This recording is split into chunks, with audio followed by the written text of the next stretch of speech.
Hey, what's happening? It's Jeremy Ochsner with Jeremy's Journal, the one take. I've got my snazzy fly fishing shirt on, and it's springtime, and last week was Easter, and I think it's going to get about 40 degrees today as a high. So we had a couple of nice days last week, and then bam, cold weather, snow, but hey, that's Reno. So Jeremy's Journal for the week, we're going to go over the production, the activities, some of the appointments, and another highlight of the week. So the production, the 4 to 5 window is blowing up.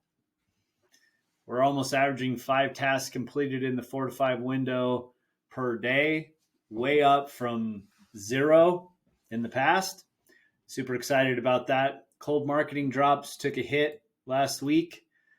There were some things that needed our immediate attention during the times that we had scheduled for cold marketing drops, which is extremely frustrating for me. However, those things needed attention, so we had to trade our cold marketing drops for that. We did work on some prospecting phone calls. We got to get it up to at least 75 a week, new prospecting phone calls. We scheduled quite a few appointments on the phone and had quite a few new business phone appointments and a couple in person as well. And boy, the businesses were pretty diverse in that regard. I'll talk about that in a second. And then let's see, produce and post content. Really good week of social media posts. A lot of quality posts were out there. Had some engagement with some new people that we've never seen engaged before. So that's always cool and encouraging. We had a total of 8 new prospect meetings. We generated 11 new quotes and closed some business. So, and 2 new referral partner meetings as well. The new business appointments, boy, they were, commercial janitorial was one. We had a couple of trucking risks that we're still working on. Just some really interesting businesses, some other cleaning businesses, service contractor type businesses. And there's just one thing about these new business appointments too that are really sticking out in my head is just the passion of these people. And one of them is creating this business for his kids to leave generational wealth. He wants to run everything in a safe manner. He wants to do everything the right way. And this other one that I'm thinking of came from the same industry, but they're starting a business that's an offshoot in the solar industry. And these people want to do it right. And it's just a joy to talk to both of these business owners and listen to their stories and hear how much they care about safety, their future employees. I mean, ideal prospect, the way they run their business in a safe regard, sending their clients or their employees back safely to their families. I mean, these are the kind of people that we want as clients. So we're just very grateful that we have those folks to talk with. Same with the trucking folks.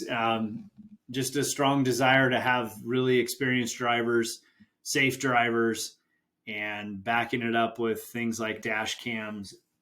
So again, doing a lot of the things that are really outstanding, videoing stuff that, you normally would, I don't know if I want to do that. So we're excited about those prospects and they become clients. That'll be great.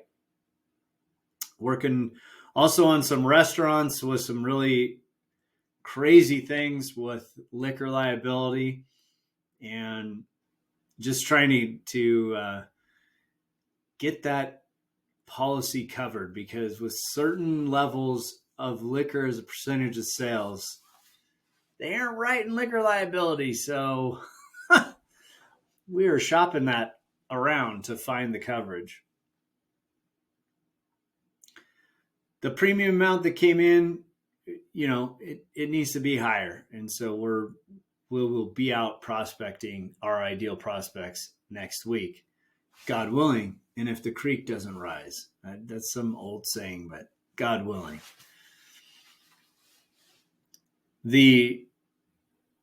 There's some new technology that we're considering, that we're actually polling a few prospects and clients to see if it's a benefit to them to have this, and started checking around on one of them that I heard a presentation on, and I just don't think it's the right fit for us. And so it was nice to have people to bounce the ideas off of, including my wife and some others, to determine that the shiny object is shiny, but it's not necessarily what we need.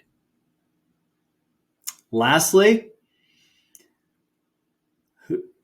not who, not how, but it's part of 10X is Easier Than 2X by Dan Sullivan and Benjamin Hardy.